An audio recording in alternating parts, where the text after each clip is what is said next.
నమస్తే. ఈటీవీ అభిరుచి ప్రేక్షక మాషకులందరికీ మన సూపర్ షెఫ్ వంటకి స్వాగతం, సుస్వాగతం. మీ అందరికీ శ్రీరామ నవమి పండగ శుభాకాంక్షలు. మరి చిన్నప్పటి నుంచే మనం పానకం తాగడం, గుళ్ళకి వెళ్ళడం ఇదంతా చేస్తూనే ఉన్నాం. కానీ మనం రాముడి గురించి లేకపోతే వనవాసం గురించి అర్థం చేసుకున్నప్పుడు అక్కడ చాలా ఎంత సింపుల్గా లైఫ్ బతికి ఉండాల్సి వస్తుంది. ఈ కాలంలో మనందరికీ అన్ని రకాల వంటలు అన్నీ అలవాటు. కానీ అప్పుడప్పుడు మనం కూడా ఆ జీవితంలో ఆ సింప్లిసిటీని అర్థం చేసుకోవాలి. ఈరోజు నేను చేసే వంటకంలో నెయ్యి అన్నీ ఉన్నాయి, కానీ ప్రసాదం రూపంలో అయినా ఒక దద్దోజనం రూపంలో అయినా కానీ మనం ఈరోజు చేసుకునేది చాలా టేస్టీగా ఉంటుంది. అంతేకాకుండా కొన్ని సింప్లిసిటీ కూడా మనకి తెలియజేస్తుంది. పంచామృతం చాలా రకాలుగా చేసుకుంటారు ఒక్కొక్కరు, కానీ అందులో పాలు, పెరుగు, నెయ్యి, అలాగే దాంట్లో మనం ఫ్రూట్ కింద అరటిపండు, తీపి కింద మనం తేనె లేకపోతే బెల్లం వేసుకుంటూ ఉంటాం. సో దీంతో ఈరోజు నేను దద్దోజనం చేస్తున్నాను, కానీ అన్నంతో కాదు. ఇది ముఖ్యంగా నాకు బాగా నచ్చిన వంటకం. మనకి పౌష్టిక విలువలు పర్ఫెక్ట్గా వస్తాయి. అంతేకాకుండా అప్పటికప్పుడు మంట వెలిగించకుండా కూడా చేసుకోగలిగే దద్దోజనం. అంటే అన్నం వండుకుంటాం, కానీ ఆ ప్రాసెస్ అంతా మనకి ఈ మురమరాల రూపంలో మనకి వచ్చేసాయి. అయితే మురమరాలు మనకి ఇంట్లో ఉంటే ఆకలి వేసినప్పుడు, మీరు ఉపవాసం చేసినప్పుడు, అలాంటప్పుడు దద్దోజనం ఇట్టే చేసుకోవచ్చు. సో ఈరోజు మురమరాలు ఉపయోగించి, ఈ మురమరాలు కూడా నాకు చిన్నప్పటి నుంచి మంచి జ్ఞాపకం ఏంటంటే, ఎక్కడికి వెళ్ళినా మనము జాతరలు, ఇప్పుడు చాలామంది జాతరలకు వెళ్ళట్లేదు, కానీ ఆ జాతరల దగ్గరికి వెళ్ళినా, గుళ్ళ దగ్గరికి వెళ్ళినా, ఎక్కడికి వెళ్ళినా ఈ మురమరాలు అమ్ముతారు. అంతేకాకుండా రామచిలుకలు అంటాం కదా, ఆ రామచిలుకలు చిట్టి చిట్టి మనం పంచదారతో వాటితో బెల్లంతో చేసే ఆ చిలుకలు, ఈ మురమరాలు అన్ని చోట్ల అమ్ముతారు. నేను శ్రీరామనవమికి గుళ్ళకి వెళ్ళినప్పుడు ఆ చిలుకలు కొనుక్కొని దండలా ఉంటుంది మెళ్ళ వేసుకొని ఒక్కొక్కటి తింటూ ఆ మురమరాలు తినడం కూడా నాకు చాలా గుర్తు. అయితే ఈరోజు ఇదే మురమరాలతోటి మనం దద్దోజనం చేస్తున్నాం, అది కూడా పంచామృతం దద్దోజనం.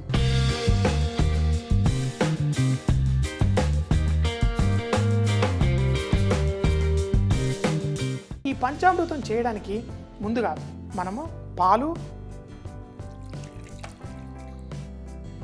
అలాగే దీంట్లో పెరుగు, సో మనం పాలు, పెరుగు, ఇందులో నెయ్యి, ఈ నెయ్యి కూడా మనకి చక్కగా ఇందులో కలిసిపోతుంది. ఇంకొకటి తేనె. అయితే తేనె మనం దద్దోజనంలా చేసుకునేటప్పుడు మరీ ఎక్కువ వేయకండి, కొంచెం వేసుకోండి. ఎందుకంటే ఇంకొక తీపి మనకి అరటి పండు రూపంలో మనం ఎంజాయ్ చేయబోతున్నాం.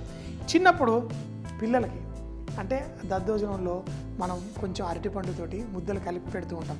ఇప్పటికీ చాలామంది మనం పెరుగన్నంతో పాటు అరటిపండు, మామిడి పండు తింటూ ఉంటారు. సో ఇప్పుడు మన ఈ మురమరాలు తీసుకొని మనం అరటిపళ్ళు తర్వాత వేసుకుందాం, ఇందులో వేసేసుకోండి. అయితే కొంచెం టైం పడుతుంది. ఒకవేళ మీరు కావాలంటే మరి కొంచెం పాలు కూడా వేసుకోవచ్చు. ఫస్ట్ దీన్ని చక్కగా కలిపేసుకోండి. ఇది తేమ పీల్చుకుంటుంది, మీకు ఇంకొంచెం పాలు కావాలంటే వేసుకోండి.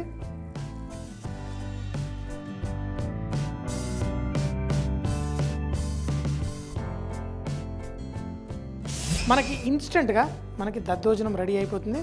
ఈ తేమను కూడా పీల్చుకొని మనకి ఇది కొంచెం చిక్కగా కూడా రెడీ అవుతుంది. అరటిపండు అన్నీ వేసుకొని మామూలుగా తినేస్తాం, కానీ ఈరోజు మనం దీనికి ఒక తాలింపు కూడా వేస్తున్నాం. చాలా ఫ్లేవర్ఫుల్గా, రిచ్గా మనం ఈ దద్దోజనం తయారు చేసుకున్నాం. అయితే అరటిపళ్ళు, మంచిగా పండిన అరటిపళ్ళని తీసుకోండి. వీటిని చిన్న చిన్న ముక్కలుగా మనం కట్ చేసేసి వేసేసుకోండి.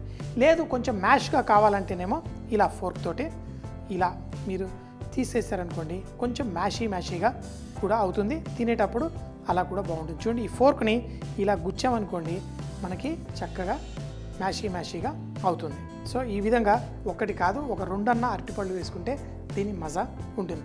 అయితే నేను ఉప్పు వేయలేదు, ఉప్పు కూడా కొంచెం వేసుకుందాం. ఫస్ట్ ఈ అరటిపండుని ఇలా అరటిపండు వేస్తాను, అలాగే కొంచెం అంతా ఉప్పు కూడా వేసుకోండి. ఇప్పుడు దీన్ని కలిపేసేయండి. ఇప్పుడు మన కింద అటుకులు మంచిగా పీల్చేసుకొని సాఫ్ట్గా తయారవుతున్నాయి. పర్ఫెక్ట్గా కలిపేసుకోండి. మనం చేసుకున్నాం సింప్లిసిటీ, చాలా ఈజీగా చేసుకోవచ్చు. నేను తర్వాత తాలింపు వేస్తున్నాను, ఎందుకంటే నేను దీన్ని మరింత స్పెషల్ చేసుకోవడానికి.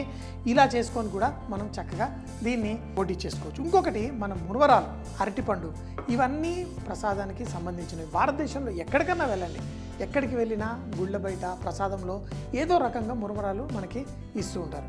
అంతేకాకుండా మన పంచామృతం అంటే మీ అందరికీ తెలుసు, మనకి పూజల్లో మనం తప్పకుండా ప్రతి పూజకి పంచామృతం తయారు చేసి దాన్ని ప్రసాదంలో తీసుకుంటాం.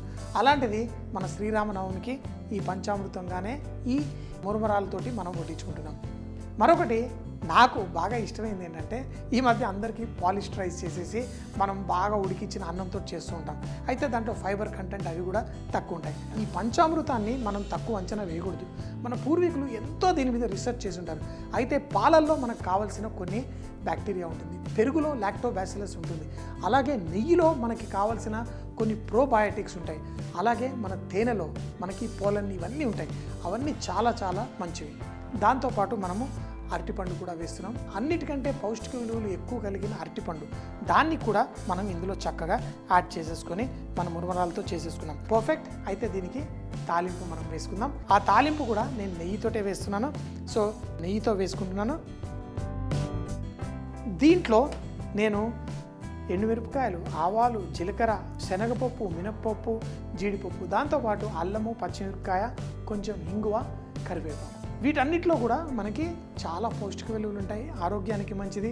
నేను ఈ మధ్య కాలంలో అసలు ఉపవాసం గురించి చదువుతూ దాని గురించి నేర్చుకుంటున్నప్పుడు ఏది చదివినా అందులో ఫుడ్స్, యావత్ ప్రపంచంలో వాళ్ళు చెప్పే ఫుడ్స్లో ఏదైతే ఉపవాసానికి తినాలి, ఆ ఉపవాసానికి తినాల్సిన వంటకాలు మన భారతదేశంలో మనం ఫాస్టింగ్ కోసం చేసేటప్పుడు తినే ఫుడ్స్లలో ఈ మురమరాలు ఏంటి, పెరిగేంటి, ఇవన్నీ ఆ టైంలో చాలా మంచివి. ముఖ్యంగా సాయంత్రం పూట లైట్గా తిని మనం పడుకుంటే చాలా చాలా బాగుంటుంది. సో మరి దీంట్లో ఈ తాలింపులో మన తాలింపు పెట్టెలోని ఖజానా, మనం ఎండుమిరపకాయలు, కొంచెం ఆవాలు, కొంచెం జీలకర్ర, శనగపప్పు కరకరలాడుతూ, మినప్పప్పు, ఇవి కొంచెం వేగిన తర్వాత జీడిపప్పు వేసుకుంటాను. ఇవన్నీ వేసి కొంచెం తక్కువ మంటలోనే మీరు కుక్ చేసుకోండి, ఎందుకంటే జీడిపప్పుకి కొంచెం కలర్ వచ్చినా బాగోదు. ఈ పంచామృతంలో మనం ఆ మురమరాలు పెట్టేసుకున్న తర్వాత ఒక 5 నిమిషాలు 10 నిమిషాలు అయిపోయేసరికి ఇది మనకి పర్ఫెక్ట్గా తయారవుతుంది. అప్పుడు మనం వడ్డించుకుందాం. సో దీంట్లో ఇప్పుడు జీడిపప్పు, కరివేపాకు,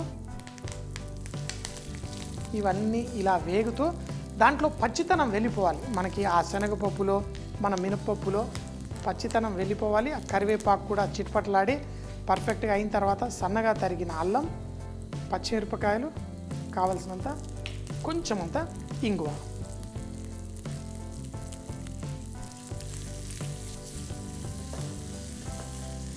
చూడండి.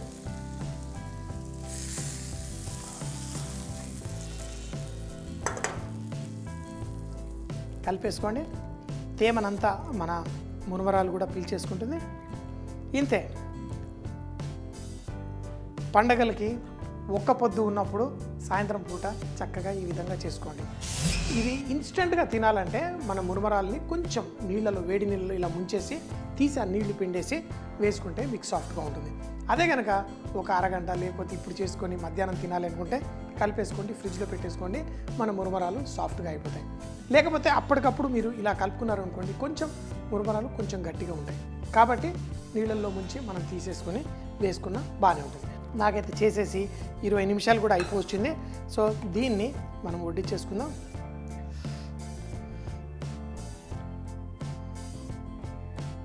చూడండి, చాలా సింపుల్. అయితే కొన్ని రుచులు ఉంటాయి. ఆ రుచులు మనము పండగతో అసోసియేట్ చేసుకుని తింటే చాలా బాగుంటుంది.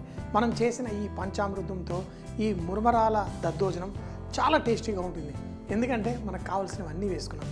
ఒక పొద్దున్నప్పుడు కూడా ఇలాంటివి చక్కగా ఎంజాయ్ చేయొచ్చు. ఇది పండగల పూట కూడా మనం మామూలు దద్దోజనం బదులు మనకి ఇంటికి వచ్చిన వాళ్ళకి కొంచెం వెరైటీగా కూడా పెట్టినట్టు ఉంటుంది. ఇంకేంటి, నాకు కావాల్సిన మంచి నేతితో తాలింపు, అన్నీ జీడిపప్పు, అరటిపండు అన్నీ ఉన్నాయి. సో మరి ఇంకేంటి ఆలస్యం, తినేద్దామా? సింపుల్గా చేసుకోండి. ఇది ఆహా, నేను హోటల్లో పనిచేసేటప్పుడు కూడా నన్ను అందరూ పెరుగు పిచ్చుడు అనేవాళ్ళు, ఎందుకంటే పెరుగు అంటే అంత ఇష్టం. అందులో నాకు పెరుగుతోటి ఇట్లా వెరైటీ చేసుకొని తినడం ఇష్టం. ఇలాంటిది దద్దోజనం తప్పకుండా చేసుకోండి, తినండి. ఎప్పుడు చెప్తాను కదా, బీ రిచ్ ఇన్ కుకింగ్. మనం వంటల్లో శ్రీమంతులు అవ్వాలంటే అన్ని రుచులు మనం సొంతం చేసుకోండి. పర్ఫెక్ట్గా. పంచామృతం మురుమరాలతో దద్దోజనం. దీన్ని తయారు చేయడానికి ముందుగా బౌల్లో పాలు తీసుకొని పెరుగు, నెయ్యి, తేనె, అలాగే మన మురుమరాలని అందులో వేసుకోవాలి. మీరు ఇన్స్టెంట్ గా తినేటైతే మురుమరాలని వేడి నీళ్ళల్లో ముంచి దాన్ని నీళ్లు పిండేసి వేసుకుంటే మీకు సాఫ్ట్ అయిపోతుంది. తర్వాత అరటిపండుని కూడా చూపించిన విధంగా చిదిమి అందులో వేసి కొంచెం ఉప్పు కూడా వేసుకొని కలుపుకోండి. అయితే తర్వాత దీనికి టెంపరింగ్ వేయడం కోసం మనం నెయ్యి తీసుకొని వేడెక్కిన తర్వాత ఎండుమిరపకాయలు, ఆవాలు, జీలకర్ర, శనగపప్పు, మినప్పప్పు, జీడిపప్పు, కరివేపాకు, సన్నగా తరిగిన అల్లము, పచ్చిమిరపకాయలు, కొంచెం ఇంగువ కూడా వేసి కలిపేసుకోండి. దీన్ని చక్కగా కలిపి పంచామృతం మురుమరాల దద్దోజనంగా పండగల పూట వడ్డించుకోండి. చాలా చాలా టేస్టీగా ఉంటుంది, ఆరోగ్యానికి కూడా చాలా మంచిది. మళ్ళీ సోమవారం ఇదే టైం కలుద్దాం. అప్పటిదాకా సీ యూ, బై బాయ్.